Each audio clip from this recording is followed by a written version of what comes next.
नमस्कार मंडळी. संडे असला की बाहेरचा एकतरी फेरफटका हा होतोच. आजचा खास प्लॅन होता तो म्हणजे आजचा दिवस एकमेकांसोबत स्पेंड करायचा. म्हणून मी आणि अनिरुद्ध आमची स्कूटी घेऊन निघालो आणि पोहोचलो ते मुलुंडला. मुलुंड वेस्टला हे गार्डन आहे, ताराबाई मोडक उद्यान.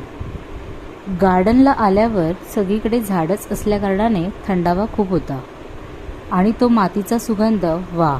व्यायाम करण्यासाठीच्या मशिनरीज आता ऑलमोस्ट सगळ्याच गार्डन्समध्ये ठेवण्यात आल्या आहेत. लहान मुलांसाठी ॲक्टिव्हिटीज होत्या. मुलं खूप एन्जॉय करत होती. मग तिथून निघालो आणि आलो आमच्या फेवरेट स्पॉटवर, ते म्हणजे आईस्क्रीम पार्लरला. हे लोकेटेड आहे मुलुंड वेस्ट डीमार्टच्या अपोजिट साईडला.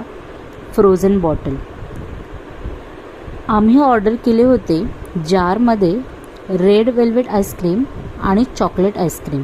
क्वालिटीसोबत क्वांटिटीही छान आहे आणि ॲम्बियन्ससुद्धा खूप अप्रतिम आहे. तुम्ही नक्की या प्लेसला व्हिजिट द्या. Thanks for watching. Do subscribe for more.